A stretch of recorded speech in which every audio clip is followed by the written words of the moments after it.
देखते हैं संज्ञा के बारे में। पहले संज्ञा क्या है? संज्ञा के बारे में हम लोग जानते हैं, संज्ञा किसी व्यक्ति, वस्तु, स्थान तथा जानवर के नाम को हम संज्ञा कहते हैं, या संज्ञा किसी भी नाम को हम क्या कहते हैं? संज्ञा कहते हैं। और यहाँ आपको पता है कि पुराने ग्रामर के अनुसार से संज्ञा को 5 भागों में बांटा गया है। पहला आता है व्यक्तिवाचक, 2 में जातिवाचक, 3 में समूहवाचक, 4 में द्रव्यवाचक और 5 में आता है भाववाचक। सबसे पहला इसका आता है व्यक्तिवाचक संज्ञा किसे कहते हैं। तो सबसे पहले यहाँ व्यक्तिवाचक, जिससे किसी खास व्यक्ति या वस्तु का बोध होता है, उसे हम क्या कहते हैं? व्यक्तिवाचक संज्ञा कहते हैं। जैसे दिल्ली, हिमालय, गंगा, महात्मा गांधी इत्यादि। जैसे में दिल्ली आपको पता है कि दिल्ली जो है खास जगह का नाम है, हिमालय भी खास है, गंगा भी खास जगह नदी है, महात्मा गांधी खास महापुरुष हैं। तो इनके नाम, ये जो लोग हैं, ये सब जो हैं इसमें आते हैं, व्यक्तिवाचक संज्ञा में आते हैं। 2 नंबर में कहता है जातिवाचक संज्ञा। तो जातिवाचक संज्ञा किसे कहते हैं?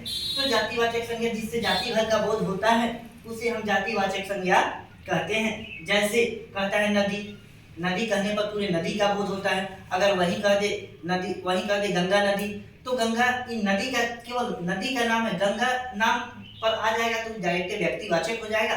और नदी शब्द से हम सूचित करेंगे तो ये हो जाएगा जातिवाचक। पेड़ पौधा, अगर किसी पेड़ के बारे में हम नाम रखते हैं, जैसे पीपल का पेड़ या किसी का पेड़ का नाम लेते हैं, तो नाम लेने के संदर्भ में हो जाएगा व्यक्तिवाचक। और अगर हम उस पूरे पेड़ का बोध कराते हैं तो वो आपका हो जाएगा किसका? जातिवाचक हो जाएगा। फिर गांव, किसी एक गांव का नाम लेंगे तो व्यक्तिवाचक हो जाएगा। और बहुत सारे गांव का नाम है तो उसके संदर्भित आपका आ जाएगा जातिवाचक। मनुष्य, पशु, पक्षी, फल इत्यादि आते हैं। आगे आते हैं समूहवाचक। समूहवाचक के संदर्भ में होता है समूहवाचक, जिसे समूह या समुदाय का बोध होता है। जिसे समूह या समुदाय का बोध होता है उसे हम समूहवाचक कहते हैं। जैसे मेला, आप खुद बताइए, मेला एक आदमी का नहीं है, मेला में बहुत सारे लोग आते हैं और एक आदमी से मेला नहीं लगता है। यह जो है, यहाँ समूह, यहाँ झुंड होता है।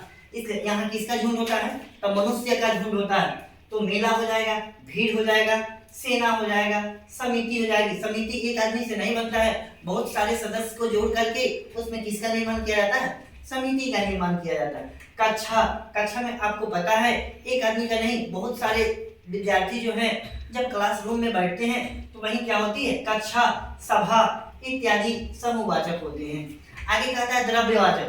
कहता है जिसे मापने या तौलने का बोध होता है उसे हम द्रव्यवाचक कहते हैं। जैसे मान लेते हैं आटा, गेहूं। आटा को क्या किया जाता है? तौला जाता है। आज तक आप किसी दुकान में जाइए और बोलिए कि नहीं हमको आटा दीजिए, तो आपसे पूछता है कि कितना लीजिएगा, 1 केजी, 2 केजी, 5 केजी। तो आपको क्या करता है? मापा जाता है, माप करके बेचा जाता है। गेहूं हुआ, दूध हुआ।